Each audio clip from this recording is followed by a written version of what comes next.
परमेश्वर है। दिल की गहराई से धन्यवाद करते हैं कि आपने हमें चुना है, आपने हमें बचाया है, आपने अपनी कॉलिंग के साथ हमें खड़ा किया। परमेश्वर, हम आपका धन्यवाद करते हैं। प्रभु, इस समय जब हम वचन को सुनने जा रहे हैं, वचन पे मनन करने जा रहे हैं, परमेश्वर आप हमारी मदद और सहायता करें ताकि आपके ही नाम को ऊंचा कर सके परमेश्वर। और प्रभु, एक एक शब्द खुदावंद आपकी ओर से होने पाए, क्योंकि जब आप बोलते हैं मुर्दे जिंदा हो जाते हैं, जब आप बोलते हैं बीमारों को शिफा मिल जाती है, जब आप बोलते हैं परमेश्वर बड़े बड़े काम होते हैं। आज पवित्र आत्मा हर एक से बोले, बातचीत करे और खुदावन जिसको जैसी ज़रूरत है वैसे ही खुदावन उनके जीवन में कार्य हो सके। बाकी का सारा समय पवित्र आत्मा आपके हाथों में सौंपते हैं, प्रभु यीशु के नाम से आमीन।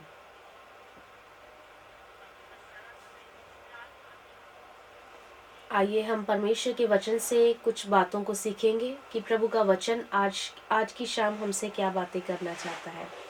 आज का जो बाइबल रेफरेंस है वो लिया गया है book of John, gospel of John chapter 4। बहुत ही कॉमन है, आपने अक्सर पढ़ा होगा सामरी औरत के बारे, समैरिटन वुमन के बारे। आज कुछ चंद बातों को उसके जीवन से सीखेंगे, साथ ही साथ थोड़ी बाइबल स्टडी भी करेंगे कि यूहन्ना की किताब से हमें क्या क्या विशेष बातें सीखने को मिलती है और किसने यूहन्ना की किताब को लिखा था। बाइबल में 5 यूहन्ना के बारे जिक्र है, 5 जॉन है जिनके बारे बाइबल में न्यू टेस्टमेंट में बात की गई है। सबसे पहले जॉन द बैप्टिस्ट, यूहन्ना बपतिस्मा देने वाले, जिसका रेफरेंस आप देख लेंगे लूका 1 अध्याय में उसकी 13 आयत में, जो याजक जकरिया और अलिशबा का बेटा था। दूसरे पतरस, जो प्रभु यीशु मसीह के चेले थे, जिनको अपोस्टल पीटर भी कहा जाता है, उनके पिता का नाम भी यूहन्ना था, जॉन था। जो बाइबल रेफरेंस में आप देख लेंगे वो है यूहन्ना 1 अध्याय उसकी 42 आयत में। तीसरा प्रभु यीशु मसीह के चेले यूहन्ना थे, इसका आपको रेफरेंस मिल जाएगा मैथ्यू 10 की 2 के अंदर। फिर मरकुस का पूरा नाम भी जॉन मार्क था, यूहन्ना मरकुस था, जो कि हम देखेंगे प्रेरितों के काम 12 का 12 में। और लास्ट में एक महायाजक थे, जो बाइबल रेफरेंस है इसका प्रेरितों के काम 4 अध्याय उसका 5 से 7, उनका नाम भी यूहन्ना था। तो ये 5 यूहन्ना बाइबल न्यू टेस्टमेंट के अंदर, नए नियम के अंदर पाए जाते हैं। पर जो ये यूहन्ना का गॉस्पेल है, यूहन्ना का सुसमाचार जो लिखने वाले हैं, ऑथर हैं, और जो पहला यूहन्ना, दूसरा यूहन्ना, तीसरा यूहन्ना और प्रकाशित वाक्य की किताब, ये जो 5 पुस्तकें न्यू टेस्टमेंट के अंदर हैं, वो यूहन्ना जो प्रभु यीशु मसीह के चेले थे उनके द्वारा ये किताब को लिखा गया है, परमेश्वर के वचन को लिखा गया है। तो यूहन्ना जो थे उन्होंने हर तरह के लोगों को कॉन्टेक्स्ट में अपने माइंड में रखते हुए कि एक व्यक्ति जिसको कभी कोई प्रभु के बारे नॉलेज नहीं, अगर किताब को पढ़ेगा तो वो आसानी के साथ प्रभु यीशु मसीह के बारे, दुनिया के बारे, प्रभु कैसे आए और परमेश्वर की योजना क्या थी, इंसान का कर्तव्य क्या है, वो सारा यूहन्ना की किताब के अंदर पाया जाता है। पर्सनल इनकाउंटर भी, प्रभु यीशु मसीह की एकांत में एक एक करके मुलाकात भी यूहन्ना ने अच्छे से इस किताब के अंदर लिखी है। जैसे आप निकोदेमस के बारे देख सकते हैं, और उसके बाद सामरी औरत का जिक्र है इसके अंदर, यूहन्ना 4 के अंदर। आज का जो मेरा टॉपिक है वो है बी अ फॉलोवर, प्रभु यीशु मसीह के फॉलोवर बने।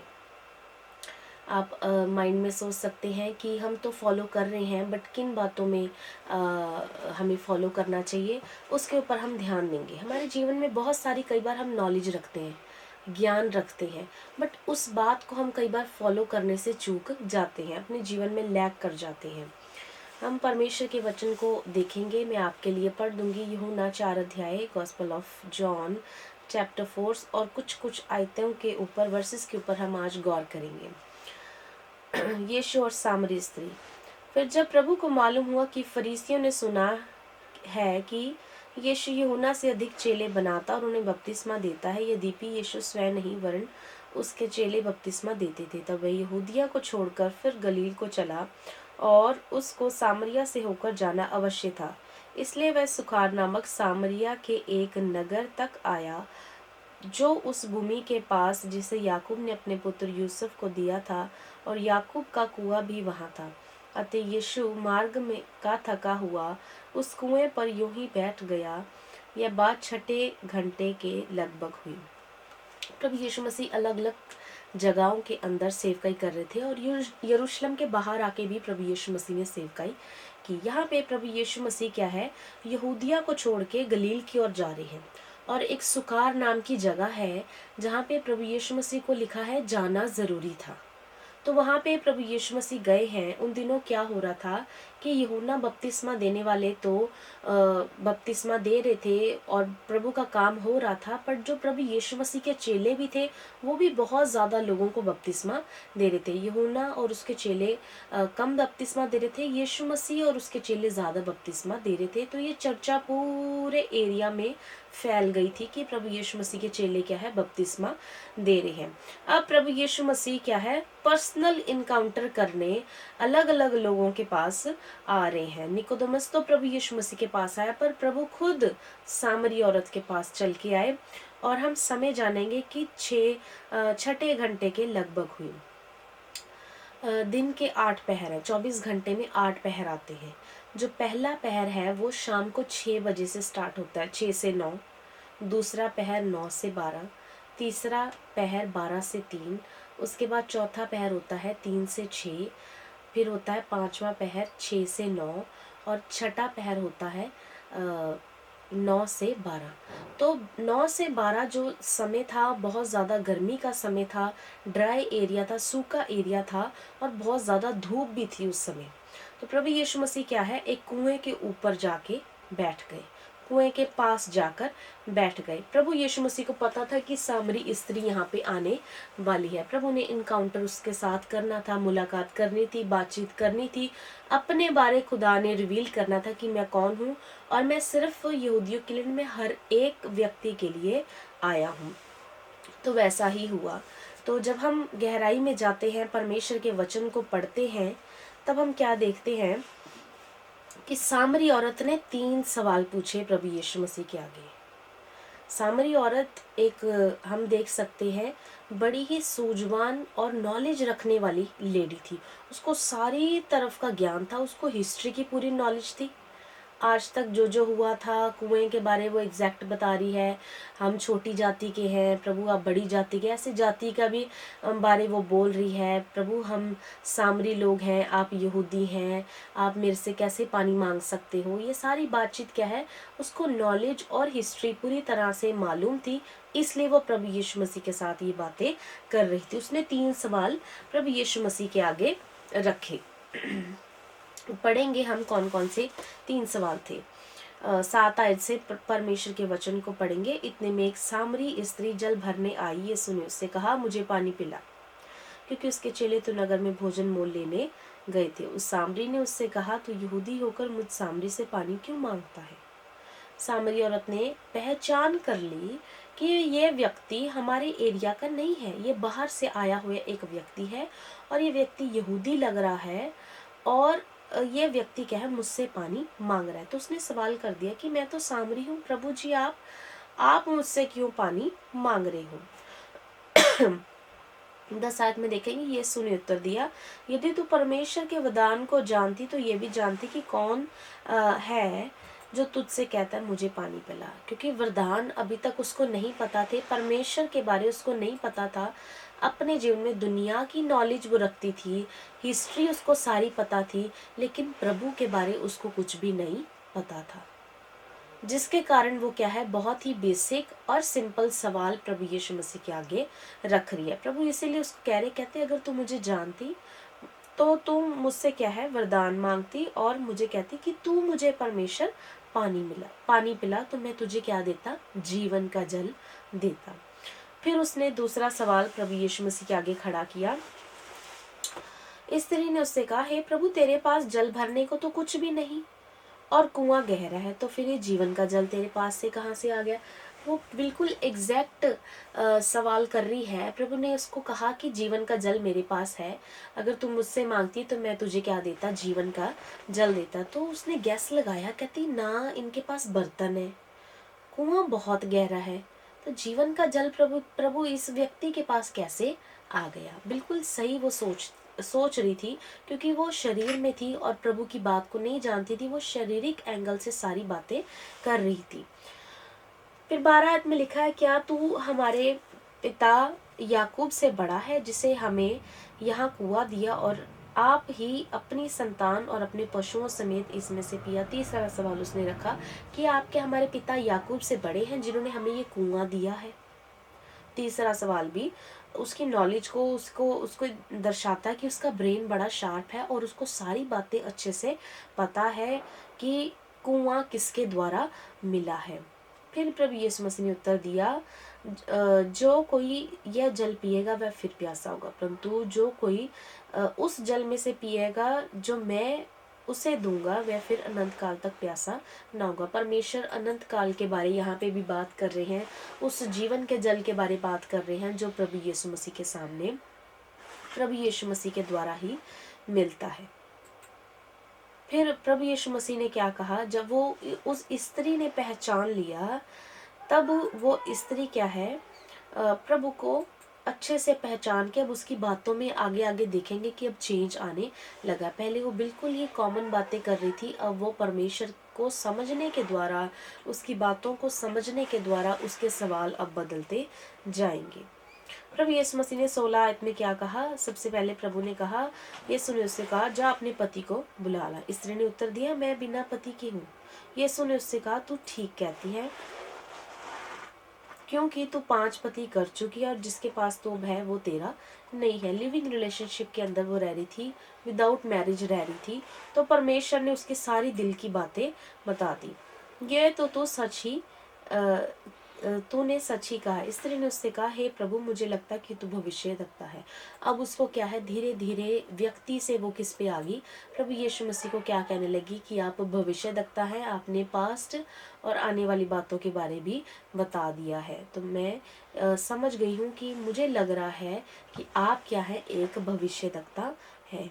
हमारे बाप दादों ने इसी पहाड़ पर आराधना की और तुम कहते हो कि जब वह जगह जहाँ आराधना करनी चाहिए यरूशलेम में है। अब जब भविष्यद्वक्ता प्रभु सामने आ गए हैं, भविष्यद्वक्ता एक नबी सामने आ गया, अब इसकी फिर से बात क्या है, सामरी औरत की बदल गई और क्या कहने लगी कि आराधना के लिए हमारे बाप दादा तो कहते हैं कि इसी पहाड़ पे आराधना करनी चाहिए, पर तुम लोग क्या कहते हो कि आराधना सिर्फ यरूशलेम के अंदर आके होनी चाहिए। ये सुन उससे कहा, हे नारी, मेरी बात का विश्वास कर कि वह समय आता है कि तुम तो इस पहाड़ पर पिता की आराधना करोगे, ना यरूशलेम। प्रभु यीशु मसीह ने कहा, ना पहाड़ पर ना यरूशलेम के अंदर एक समय ऐसा आएगा कि तुम कहीं भी, परमेश्वर ने स्थान को भी अलग अलग कर दिया कि कंपल्सरी नहीं यरूशलेम जाके ही है ना प्रार्थना की जाए, कहीं पे भी बैठ के प्रार्थना की जा सकती है। तुम जिसे नहीं जानती उसकी आराधना करते हो और हम जिसे जानते हैं उसकी आराधना करते हैं, क्योंकि उद्धार यहूदियों में से है। प्रभु यीशु मसीह ने साफ स्पष्ट बातों में से बताया कि यहूदियों के अंदर से ही मुक्तिदाता आएगा और आ चुका है और तुम्हारे बीच में है, परंतु वह समय आता है, वरन अब भी है, जिससे सच्चे भक्त पिता की आराधना आत्मा और सच्चाई से करेंगे। प्रभु यीशु मसीह ने यहाँ पे बताया कि किस तरह की कैटेगरी पिता ढूंढते हैं। पिता परमेश्वर ढूंढते हैं, सच्चे आराधकों को पिता ढूंढते हैं, जो किससे, आत्मा और सच्चाई से आराधना करते हैं। लिखा है, क्योंकि पिता अपने लिए ऐसे ही आराधकों को ढूंढता है। स्वर्ग के अंदर आराधकों की क्या है, जरूरत है, और पिता ऐसे आराधक ढूंढ रहा है जो सच्चाई और आत्मा के साथ आराधना करते हैं। परमेश्वर आत्मा है और अवश्य है कि उसकी आराधना करने वाला आत्मा और सच्चाई से आराधना करे। अब फिर स्त्री क्या कह रही है, स्त्री ने उससे कहा, मैं जानती हूँ कि मसीह जो क्रिस्त कहलाता है आने वाला है। अब वो पहले व्यक्ति सोच रही थी प्रभु यीशु मसीह को, फिर उसने भविष्यद्वक्ता कहा। अब क्या कह रही है, मुझे पता है कि एक मसीहा है, क्रिस्त है, जो हम आने वाला है और वो हमारी सारी मन की बातों को बता देगा। ये सुने उससे कहा, मैं जो तुझसे बोल रहा हूँ मैं वही हूँ। प्रभु यीशु मसीह ने डायरेक्टली उसको बताया कि मैं वही मसीहा हूँ जिसकी लोग वेट कर रहे थे, जिसकी लोग ताक में थे। मैं वही क्रिस्त हूँ, वही मसीहा हूँ जिसे लोग क्या है याद कर रहे थे और चाहते थे कि हमारे बीच में आए। तो यहाँ पे 3 तरह की उसने पहचान की। पहले कॉमन व्यक्ति की तरह प्रभु यीशु मसीह को उसने देखा, फिर भविष्यद्वक्ता की तरह, और उसके बाद फिर मसीहा के रूप में। जब उसको समझ आ गई कि ये सचमुच मसीहा ही है, तो क्या हुआ, 28 आयत में देखेंगे, तब स्त्री अपना घड़ा छोड़कर नगर में चली गई और लोगों से कहने लगी। उसी समय उसने अपना घड़ा छोड़ दिया। फिर वो कहाँ गई, नगर के अंदर गई और सारे लोगों को जाके बताने लगी कि चलो कोई मसीह आया है जो मेरे मन की बातें बताता है। फिर जब हम 39 वर्ष में देखते हैं, उस नगर के बहुत से सामरियों ने स्त्री के कहने से यीशु पर विश्वास किया। वो उस स्त्री ने प्रभु यीशु मसीह के बारे इतना वचन बता दिया, इतना वचन सुना दिया कि लोगों को विश्वास हो गया यीशु मसीह के ऊपर। इतना मतलब उसने अच्छे से प्रभु के बारे थोड़े समय में लोगों को बता दिया कि सब लोगों को समझ आ गया और सब लोगों ने विश्वास भी बड़ी जल्दी कर लिया। और उसने अपनी जब गवाही दी तो लोग क्या है, प्रभु यीशु मसीह के पीछे आ गए। इसलिए जब वे सामरी उसके पास आए, 40 आयत में लिखा है, तो उससे विनती करने लगे कि हमारे यहाँ रहे। तो वो लोग क्या है, विनती कर रहे थे कि प्रभु जी आप हमारे यहीं रहो, मसीहा आप हमारे पास ही रहो। अतः वह 2 दिन तक रहा। तो प्रभु यीशु मसीह 2 दिन तक वहां रहे। फिर क्या हुआ, वचन फैलता गया, प्रभु की बड़ाई महिमा स्तुति फैलती गई, प्रभु यीशु मसीह के बारे लोग क्या है जानते गए। उसके वचन के कारण और भी लोगों ने, बहुत सारे लोगों ने विश्वास किया। और स्त्री ने कहा और उस स्त्री से कहा, लोग क्या है अब स्त्री से कह रहे हैं, अब हम तेरे कहने से ही नहीं विश्वास करते, क्योंकि अब हमने खुद ही सुन लिया है और हम जानते हैं कि सचमुच में जगत का उद्धार करता है। तो लोग क्या कह रहे हैं, अब सिर्फ तेरे कहने से नहीं, बट हमने भी अब एक्सपीरियंस कर लिया कि सचमुच जगत का उद्धार करता ये यीशु मसीह ही है। 3 सवाल उसने प्रभु यीशु मसीह के आगे किए, पूरी हिस्ट्री और नॉलेज रखते हुए। सामरी औरत ने, उसने पहचान कर ली प्रभु के बारे और उसने सही सब कुछ ठीक ठीक प्रभु यीशु मसीह के बारे भी बताया। आज हम कुछ प्रभु यीशु मसीह के जीवन के ऊपर सीखेंगे कि यीशु मसीह को किस तरह से पोर्ट्रे, किस तरह से दर्शाया गया है इस यूहन्ना 4 अध्याय के अंदर। यीशु मसीह जीवन का जल है, जीसस इज लिविंग वाटर। प्रभु यीशु मसीह को जीवन का जल दर्शाया गया है। हम इसकी 4 की 13 और 14 वर्ष के अंदर देखते, जीवन का जल यीशु मसीह के पास ही है। आज हमारे जीवन में कई तरह की प्यास होती है, अलग अलग डिजायर्स है, पर जब हम प्रभु के पास आते हैं, हमारे प्रभु क्या है, सारी इच्छाओं को, जिन जिन चीज़ों की प्यास है, आत्मिक प्यास है, परमेश्वर ही हमारे जीवन में पूरी कर सकते हैं। दूसरा जो यीशु मसीह को दर्शाया भविष्यद्वक्ता के द्वारा, भविष्यद्वक्ता के रूप में दर्शाया गया। प्रभु यीशु मसीह हमारा पास्ट, प्रेजेंट और आने वाला समा भी जानते हैं। हम देखते हैं यूहन्ना 4 की 16 से लेके 19 में कि यीशु मसीह क्या है, भविष्यद्वक्ता, प्रॉफिट भी है। इसी टेक्स्ट के अंदर बताया गया। तीसरा, यीशु मसीह मसीहा है जो हमसे बातें करते हैं। 24 से लेके 26 आयत तक ये 3 आयतों के अंदर मसीहा के बारे बताया गया है। तो 3 प्रभु यीशु मसीह को 3 बातें यहाँ पे दर्शाया, Jesus as living water, Jesus as prophet और जीसस एज मिसाया। 3 बातों में परमेश्वर को यहाँ पे दर्शाया गया है। प्रभु यीशु मसीह से हम क्या सीखते हैं कि जब हम दुनिया के लोगों से थक जाते हैं, तब हम क्या है, परमेश्वर के पास जब आएंगे तो जीवन का जल परमेश्वर के द्वारा ही हमें मिलेगा।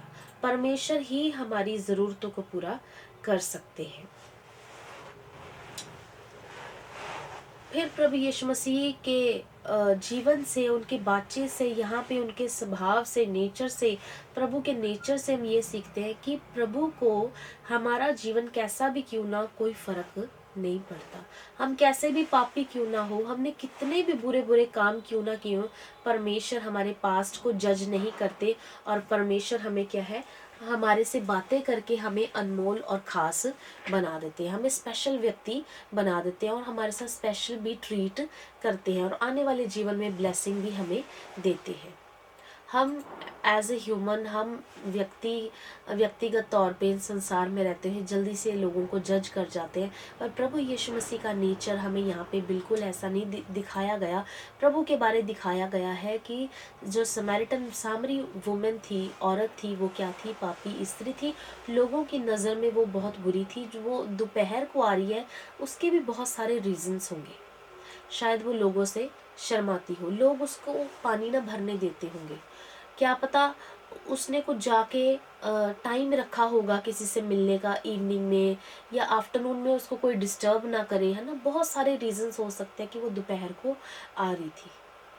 पर जब जिस समय छठे पहर के अंदर आई, तो परमेश्वर ने उसके साथ क्या है, पर्सनली इनकाउंटर किया। उस प्रभु ने उसके किसी पाप को जज नहीं किया, बता ज़रूर दिया, पर उसको किसी भी तरह की सज़ा नहीं सुनाई, ना ही उसको जजमेंट दी, ना ही उस पर कोई कमेंट किया परमेश्वर ने।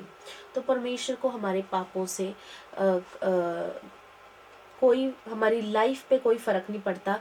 परमेश्वर क्या है, हमें नया एक जीवन देने वाले परमेश्वर है। प्रभु क्या है, हमारे मसीहा है। मसीहा कौन होता है? जो हमें दुखों में से, हमारे कष्टों में से हमें बाहर निकालते हैं। प्रभु यीशु मसीह आज हम सबके एक अच्छे हेल्पर बनना चाहते हैं अपने पवित्र आत्मा के द्वारा, कि हम पे वो अपना रेवलेशन रिवील करे, अपने आप को रिवील करे और हमारे जीवन के अंदर चेंज आए। जैसे सामरी औरत के अंदर प्रभु यीशु मसीह ने उसकी सारी बातों को बता दिया और अपने आप को प्रभु ने प्रकट किया कि मैं मसीहा हूँ जिसका तू इंतज़ार कर रही थी। मैं आपको एग्जाम्पल देना चाहूँगी। दो व्यक्ति थे, एक धर्मी था। धर्मी ने जिद पकड़ ली कि मैंने परमेश्वर आपको देखना है, जैसे भी मुझे अपने दर्शन दो, मुझे आपको बस देखना है। तो परमेश्वर ने आवाज़ दी, तो रोज प्रभु के घर आके एक दिया जलाया कर। तो जब ये बातें हो रही थी तो पापी ने सुना किसी के द्वारा कि उस व्यक्ति ने जिद पकड़ी है, धर्मी व्यक्ति ने, कि वो क्या है, परमेश्वर के सामने दिया जलाया करेगा और परमेश्वर उसको दर्शन देंगे। तो जब पापी ने बात सुनी, पापी कहते ठीक है, मैं भी फिर इसको दर्शन नहीं होने दूंगा। तो धर्मी व्यक्ति रोज प्रभु के दर्शन पाने के लिए प्रभु के घर जाता था और दिया जला के आता था। एक्सपेक्ट करता था कि शायद आज प्रभु मुझे दर्शन देंगे। वो डेली जाता था और थोड़ी देर बाद ही पापी आता था, उस दिए को बुझा के चला जाता था। एवरी डे ऐसा ही होता रहा, हर दिन ऐसा होता रहा। धर्मी आता था, थोड़ी देर बाद पापी आता था, बुझा के चला जाता था। एक दिन क्या हुआ, बहुत सारा आंधी तूफान आ गया, बहुत सारी हवाएं चलने लगी, लाइटनिंग, थंडर पूरा हो गया। समा बहुत ज़्यादा ख़राब था, अंधेरे का समय हो गया। धर्मी ने कहा चलो आज रहने देता हूँ, आज दिया जलाने नहीं जाऊँगा, कल सुबह चला जाऊँगा जब थोड़ा वेदर ठीक हो जाएगा, मौसम ठीक हो जाएगा। पर पापी जो था वहाँ उस मंदिर में दिया बुझाने पहुंच गया। उसी समय क्या है, प्रभु प्रकट हो गए, प्रभु ने दर्शन दे दिए। और दर्शन किसको हो गए? पापी को हो गए, और पापी का जीवन बदल गया। तो यहाँ पे भी प्रभु यीशु मसीह अपने आप को हर जीवन में प्रकट करना चाहते हैं किसी ना किसी तरीके से, ताकि लोगों के जीवन में बदलाव आए और लोग अपने जीवन में बड़ा छुटकारा पा सके। प्रभु यीशु मसीह के जीवन से हम ये सीखते हैं। अब हम सामरी स्त्री के जीवन पे गौर करेंगे कि उसकी लाइफ से हम क्या सीखते हैं। जैसे कि मैंने स्टार्टिंग में बताया कि उसको नॉलेज बहुत थी, सही सही सवाल कर रही थी। आज लोगों को पता नहीं है किस तरीके से कैसे किसी से डील करना या बातचीत करनी है, किस सवाल का क्या उत्तर होना चाहिए। कई लोग मजाक में आंसर देते हैं, पर ये स्त्री जो थी बहुत ही समझदार, कह सकते हैं अपने समय की। सामरी स्त्री जो है समझदार स्त्री है, नॉलेजेबल वुमेन है, हिस्ट्री की नॉलेज पूरी रखती है, और इसने बिल्कुल ठीक बातें प्रभु यीशु मसीह के साथ की। मैं कहूँगी कि यूहन्ना जो 3 अध्याय, निकोदेमस जो देख लो, एक बहुत बड़ा टीचर है जिससे क्या है, फरीसी लोग डरते हैं। और वो प्रभु यीशु मसीह के सामने आकर सवाल कर रहा है कि दूसरा जन्म कैसे होगा, क्या एक व्यक्ति दोबारा अपनी माँ के पेट में जाएगा। देख लो, वो इतना बड़ा टीचर होने के बाद भी उसको प्रभु यीशु मसीह की बातें समझ नहीं आई, और ये स्त्री प्रभु यीशु मसीह की बातों को बखूबी समझ रही है। जब ये स्त्री समझ गई सारी बातों को, तो इसने जाके बहुत अच्छे से लोगों को इतना अच्छा बताया कि लोग सुनने से ही प्रभु यीशु मसीह के पीछे हो लिए, विश्वास किया और प्रभु यीशु मसीह को ढूंढने लगे। और जब मिल गए तो उन्होंने विनती की कि आप हमारे यहाँ ठहरो, और प्रभु यीशु मसीह 2 दिन उनके स्थान पे ठहरे, उन लोगों के बीच में ठहरे। कैसे संभव हुआ? इस स्त्री ने जाकर बड़े अच्छे से प्रभु यीशु मसीह के बारे बताया और अपने जीवन की गवाही सुनाई कि लोग क्या है उसी समय कन्विंस हो गए, उनके मन छिद गए, उनके मन बदलाव में आ गए, उनके मन बहुत ज़्यादा खुश हो गए कि हम भी जो इस स्त्री ने कहा है इसकी बातों पे विश्वास करें और अपने जीवन में बड़ा एक चेंज और बदलाव लेके आए। तो जब ऐसा हुआ तो एट द एंड हम क्या देखते हैं इस स्त्री के जीवन से कि प्रभु यीशु मसीह की बातें जब इसने सुनी, बातों को एक्सपीरियंस किया अपने जीवन के अंदर, सुनने के बाद इसने प्रभु यीशु मसीह की गवाही लोगों तक पहुंचा दी। जब गवाही को पहुंचा दिया तब इसके जीवन में एक हम कमी देखते हैं, वो ये थी कि ये फॉलोवर नहीं बनी। इसने वचन फैलाया बहुत अच्छे से, सामरी औरत ने घड़ा भी छोड़ दिया, जो पाप का घड़ा था वो भी छोड़ दिया, हर एक हम बात कह सकते हैं उस घड़े के साथ छोड़ दी, अपनी लाइफ का वो पास्ट हिस्सा छोड़ दिया जो पाप में था। सब कुछ छोड़ने के बाद उसने जब स्प्रेड अच्छे से प्रभु के वचन को कर दिया, पर वो एक अच्छी फॉलोवर नहीं बनी। ना वो 70 की गिनती में आई, ना 120, ना 3000 लोगों की गिनती में आई। वो बस इवेंजलिज्म को प्रभु यीशु मसीह की गवाह ठहरी, इससे ज्यादा और कुछ भी उसके जीवन में नहीं हुआ। आज हमारे जीवन में भी ऐसा ही कुछ होता है। बड़े अच्छे से हम बताते हैं कि प्रभु यीशु मसीह में छुटकारा देते हैं, प्रभु यीशु मसीह हमारे जीवन में बदलाव करते हैं, पर हम अपने जीवन में प्रभु यीशु मसीह के फॉलोअर नहीं बनते। यहाँ हमारे जीवन में एक कमी आ जाती है। मैं आपको एग्जांपल देती हूँ बहुत ही ज़्यादा सिंपल करने के लिए आज के वचन को। एक गांव के अंदर बहुत ही बड़ी फैक्ट्री लगाई गई सर्फ एक्सल की, और बहुत सारे गांव के लोगों को मजदूर उस फैक्ट्री के अंदर रखा गया एज एन एम्प्लॉय। जब वहाँ सर्फ एक्सल बनने लगा तो बहुत ज़्यादा इंडिया में उसकी बिक्री होने लगी।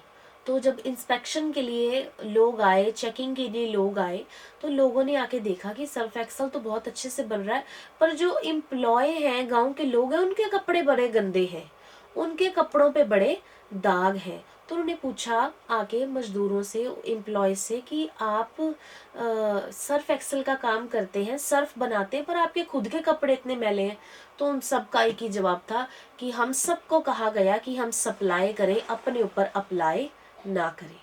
We are just supplier, we are not appliers. तो हमारे जीवन में भी कई बार ऐसा हो जाता है, हम बहुत ज़्यादा लोगों को वचन बांटने वाले कई बार बन जाते हैं, सप्लाई करने वाले ज़्यादा बन जाते हैं, अपने जीवन पे अप्लाई नहीं करते। सामरी औरत का भी ऐसे हुआ, उसने इतनी अच्छे से प्रभु यीशु मसीह के बारे बताया, जो भी 5-10 मिनट पहले उसके साथ एनकाउंटर हुआ प्रभु यीशु मसीह का, कि लोगों ने विश्वास कर लिया और लोग भगे चले आए, प्रभु यीशु मसीह को ढूंढने लगे कि प्रभु हमारे बीच में रहे, वो मसीहा हमारे बीच में रहे जिसने सामरी औरत के बारे सारा कुछ बता दिया।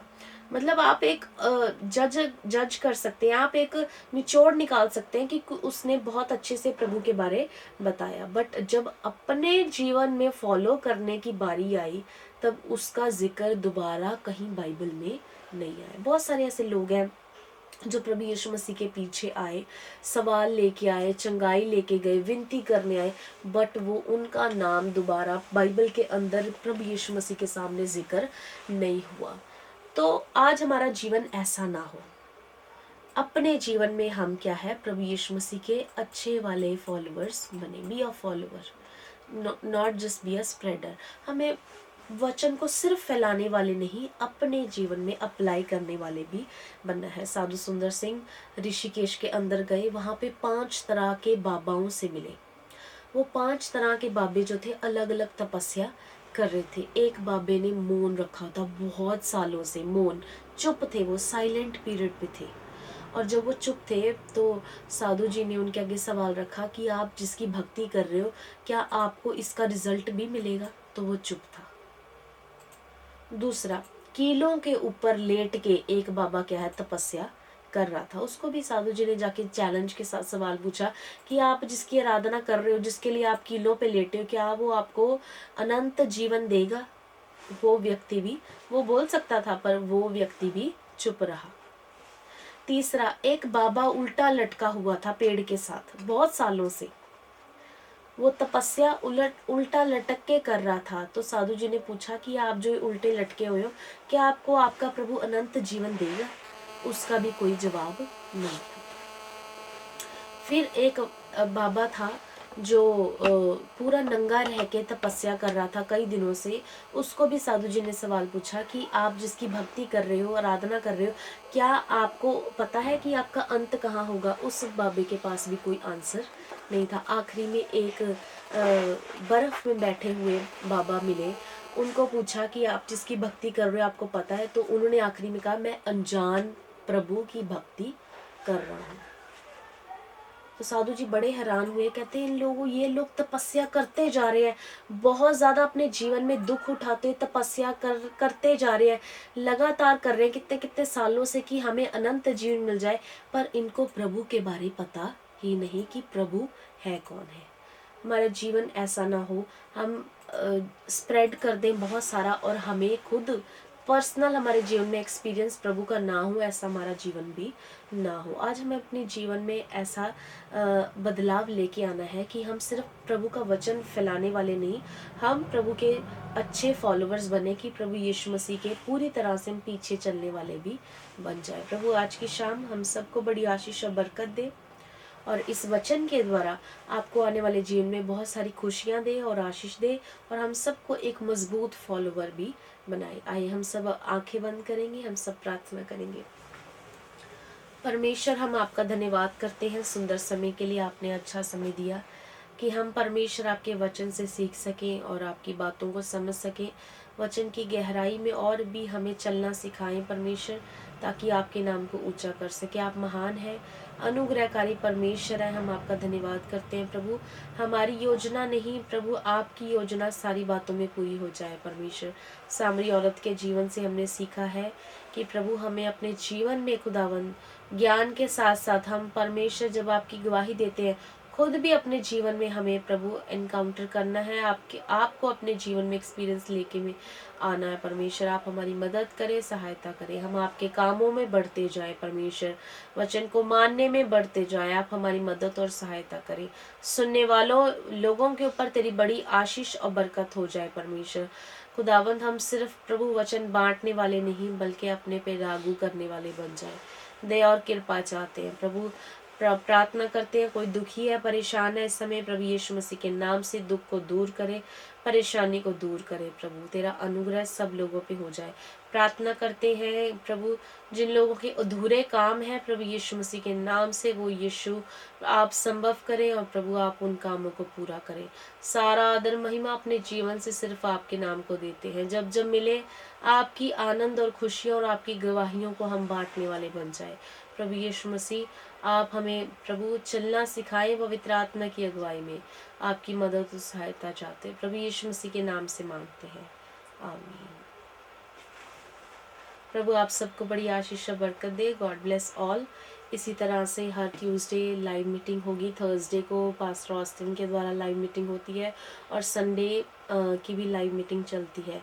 आप अपनी प्रेयर रिक्वेस्ट कमेंट सेक्शन के अंदर भेज सकते हैं। प्रभु आप सबको आशीष और बरकत दे। God bless you all.